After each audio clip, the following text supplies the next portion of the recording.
Salut tout le monde et bienvenue sur notre podcast. Dis-moi, est-ce que ça t'est déjà arrivé? Tu comprends parfaitement le français, tu regardes des séries sans sous-titres, tu lis des articles, mais dès qu'il faut ouvrir la bouche, plus rien? Silence total? Ah ouais, le fameux moment où ton cerveau bug alors que tu sais que tu connais les mots, mais ils veulent pas sortir. T'inquiète, sérieux, ça arrive à presque tous ceux qui apprennent une langue. Et non, ce n'est pas parce que t'es nul ou pas fait pour les langues. C'est 100% normal. Exactement. Aujourd'hui, on va te révéler les vraies raisons pour lesquelles tu bloques encore quand tu dois parler français, même si ton niveau de compréhension est super bon. Et surtout, on va te donner des astuces concrètes et simples pour débloquer ça, pour que tu passes enfin du mode spectateur au mode acteur en français. Prêt à casser ce mur invisible qui t'empêche de parler? Alors, reste bien avec nous, parce qu'aujourd'hui, on te donne les clés pour libérer ton français. Partie 1. Comprendre, c'est passif. Parler, c'est actif. Tu sais, comprendre le français, c'est hyper confortable. Tu écoutes une série, tu lis un article, tu reçois l'info tranquillement. Ton cerveau est en mode détente. Mais parler, c'est un autre monde. Là, tu dois construire ta phrase, choisir le bon mot, gérer la grammaire, la prononciation et surtout, prendre le risque de te tromper. Et ça, ton cerveau, il n'aime pas trop au début. Grave. C'est exactement comme regarder un match de foot depuis ton canapé et être toi-même sur le terrain, avec la balle au pied, sous la pression. Regarder, c'est facile. Jouer, c'est du sport, c'est du stress, c'est de la pratique active. Et c'est pareil pour le français. Tant que tu restes spectateur, ton cerveau est à l'aise.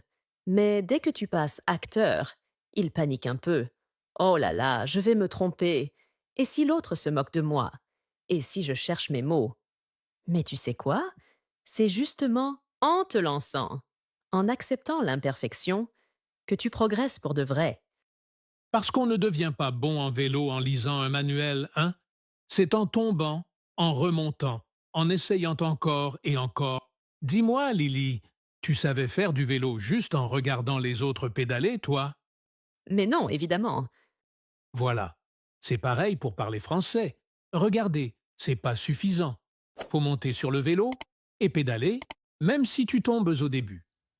Et le secret, c'est simple. Parle un peu tous les jours, même tout seul dans ta chambre, même avec ton accent, même avec des erreurs. C'est comme ça que tu construis les muscles du français. Alors, prêt à passer de spectateur à acteur? Accroche-toi, parce que la suite, elle va vraiment t'aider à te débloquer.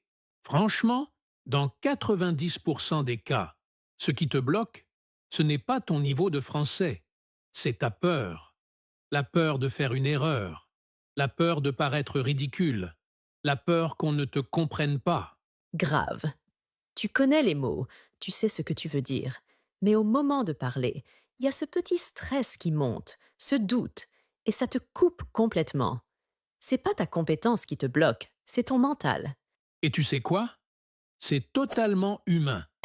Mais pour avancer, il faut changer ton objectif. Arrête de viser la perfection. Ton but, ce n'est pas de faire zéro faute. Ton but, c'est d'être compris, même avec des erreurs, même en cherchant tes mots. Imagine, un touriste arrive et te dit moi vouloir manger pizza. Tu comprends tout de suite, non? Et en plus, tu trouves ça adorable, pas vrai? Grave. Personne ne va se moquer de toi. Au contraire, les gens sont contents que tu fasses l'effort de parler leur langue. Tes erreurs, c'est pas un problème. Le seul vrai problème, ce serait de ne pas essayer du tout. Donc respire, ose parler, ose te tromper.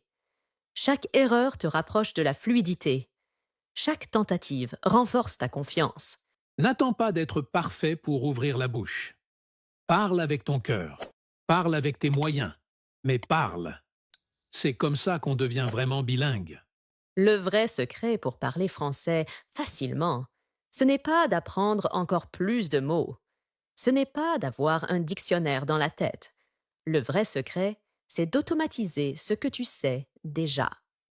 Ouais, moins tu réfléchis, mieux tu parles. Ton objectif, c'est pas de chercher dans ta mémoire à chaque mot.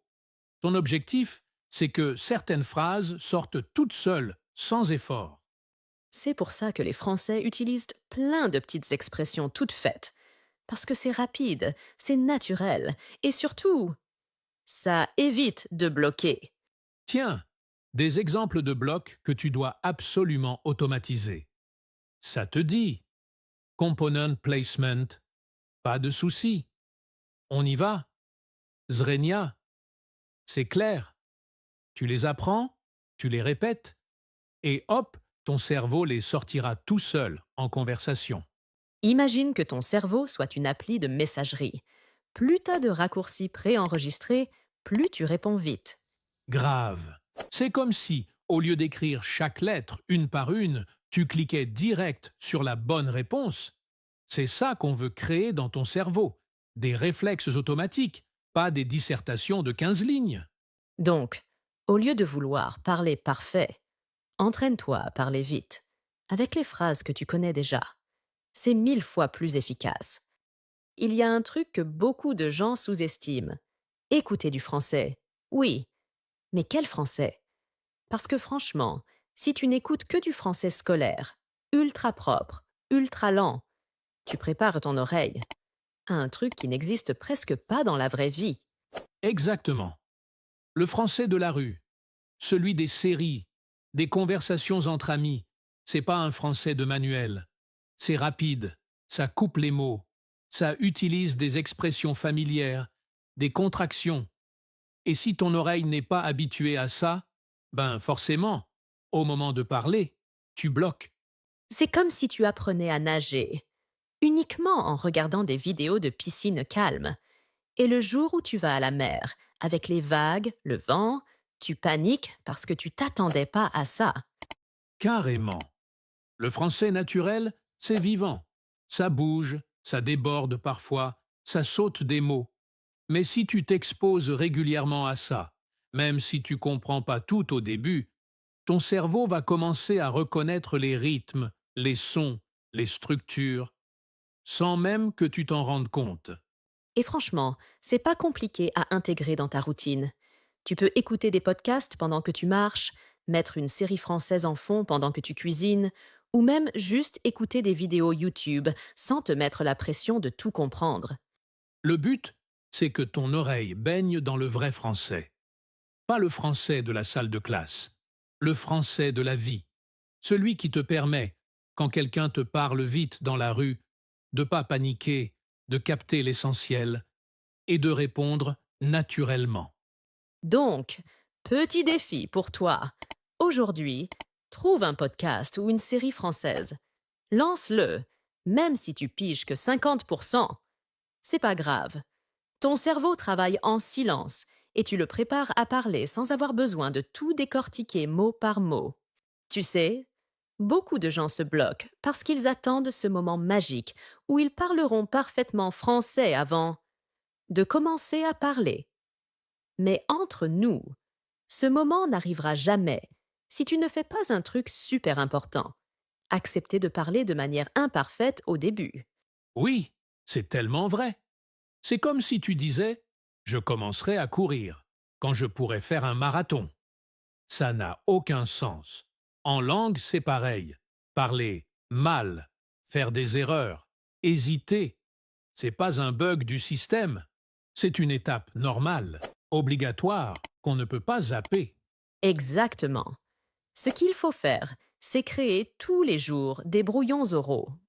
Parle tout seul dans ta chambre. Décris ce que tu fais. Je prépare mon café. Je cherche mes clés. Il faut que je parte. Même si c'est simple, même si tu cherches tes mots, c'est hyper puissant. Et tu sais quoi? Ce qui débloque vraiment, ce n'est pas de connaître plus de grammaire, c'est d'habituer ton cerveau à sortir des phrases spontanément, même si elles sont bancales au début. Plus tu oses être mauvais, plus tu progresses vite. Et Alex, à ton avis, un bébé, Il fait combien de fautes quand il apprend à parler? Des milliers, non? Exactement. Il se trompe toute la journée. Et pourtant, il devient natif. Parce qu'il n'a jamais honte de se tromper. Et toi, tu dois faire pareil. Alors, on récapitule vite fait. Si tu comprends le français, mais que tu n'arrives pas à parler, c'est pas parce que tu es nul. C'est parce que comprendre, c'est passif. Parler, c'est actif. La peur du jugement te bloque plus que ton niveau. Ton cerveau a besoin d'automatisme, pas de perfection. Il te manque une vraie exposition au français naturel. Et tu dois pratiquer en mode brouillon, sans attendre d'être parfait. Franchement, si tu retiens juste ça, parle même mal, mais parle tous les jours, tu vas débloquer ton français beaucoup plus vite que tu ne le crois. Dis-nous en commentaire, quelle astuce t'a le plus parlé aujourd'hui? Et surtout, qu'est-ce que tu vas mettre en place dès demain pour parler plus facilement? Et si ce podcast t'a motivé, pense à t'abonner, à liker et à partager à un ami qui apprend le français comme toi. Chaque semaine, on t'aide à progresser sans pression. Merci d'avoir été avec nous aujourd'hui. Continue à écouter, à pratiquer et à croire en toi. Parce que oui, tu peux devenir fluide en français. À très bientôt. Ciao tout le monde.